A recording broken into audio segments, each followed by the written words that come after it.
What's up, everybody? Coach Gamble back, man. Another installment of our memory verse of the week. This week we have Judges 7 and 7 for all grades. So if you're watching this video, it is the correct video for you.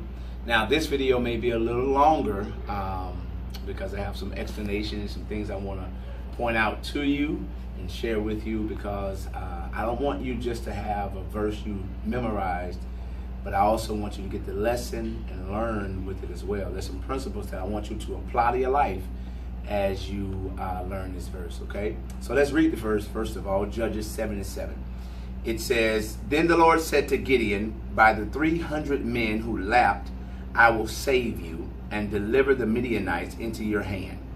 Let all the other people go, every man to his place." Now, Gideon is leading the Israelites into battle here against the Midianites. And God tells Gideon that he has too many soldiers for him to help the Israelites win this battle. Sounds strange, I know, because when you're getting ready to go to battle, of course you want to have as many men as you can, or as many soldiers as you can, going into battle. But God says, you got too many for me to give you the victory. And that causes me to think a little something different here. Like, God, this is strange. Why would you say he has too many men? I would think you can't have too many. But then I remember the verse in 1 Corinthians chapter 1, verse 27. It says, "But God chose the foolish things of the world to confound or confuse the wise. And God has chosen the weak things of the world to confound or confuse the things which are mighty." So in other words, God is saying, I've got to do something drastically different so that you and everybody who knows you will understand that I helped you get this victory. And so God says, my ways are different from your ways. What people think you will win with or be successful with doesn't always guarantee that. I'm the one who makes the difference. And he's telling Gideon here, I want to be the difference maker in terms of you getting this victory. So I want to make this point to you, that you may not need to have this great following, entourage, social media presence. You may not be a superstar as of right now, but that doesn't mean you can't win or be successful. You may not have a bunch of friends or be popular among everybody, but see, God is like, that's what I like to work with. I like to work with the people that nobody feels can win or be successful. So he tells Gideon, you got too many men. All right. God says, if I let you win with what you have, then you will say, my own hands have saved me. So in other words, he's telling you and I that if you go and win without me, then you're going to think you're all of that and that you don't need me. So I need to be the one here who helps you get this done. So I'm going to create this weird situation where I take soldiers away from you and still give you the victory. Now look at what he does. He takes 32,000 soldiers and he tells Gideon, you got too many. Tell everybody who's with you, who's a soldier, that if they are afraid, that they can go back. My mind is blown. 22,000 soldiers went back. So here's Gideon with this large army who's probably super confident that has 22,000 men or soldiers afraid to fight. I want to say this to you. Sometimes you got people in your life, they're not really there for you. Like they're, quote, your friend, but they're like a social media friend. They're not really connected to you because they love you and want to fight with you or for you to win and be successful.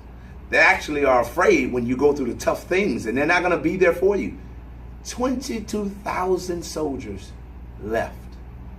Wow. So he's left with what, 10,000 left now. And then God says to him, you still got too many. Still confused, but you still got too many. So here's what I want. You're going to take them down by this little body of water and tell them to drink. And everybody who laps water like a dog, put them to one side. And everybody who kneels down to drink, put them on one side. The number that was left was 300. That's how many people that was lapping was 300. He said, send that other 9,700, send them away. I'm going to give you the battle, the victory in the battle with the 300 people. Here's another principle. The people that lapped like a dog, those people were not only drinking water, but they would stand ready for battle. The people that kneeled down to drink forgot that they were getting ready to go to battle, and that could be a sneak attack at any time. So God's kind of like, you really don't need those people because you think that they're ready to fight with you, but they're not. Listen, I need you to understand, not everybody in your life is on your team. And you don't have to have a huge team to be successful. You can get it done with God and the right people. Having a bunch of people really doesn't get it done. Having the right people is what gets it done. See, it's not just quantity, but it's quality. How many quality people do you have in your life?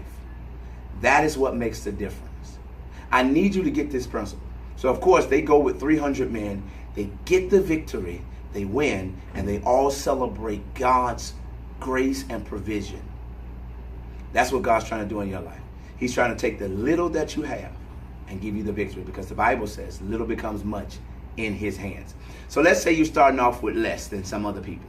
Let's say you don't have the best of situations. You're not the most talented. Great. You're the greatest candidate, the best candidate for a miracle in your life. You're the greatest candidate for God to come in your life and do something extraordinary, because he loves working with the weak things to make it mighty and strong. That confuses humans, I know. But God will take a prostitute and make her in the lineage of Jesus. Are you kidding me? God will take an ordinary, run-of-the-mill person like you and I and do something great in their lives. Wow. Listen, you got to memorize the verse, but you got to be able to explain it to me and then show me how you apply it to your life. Look forward to talking to you soon. Love you much.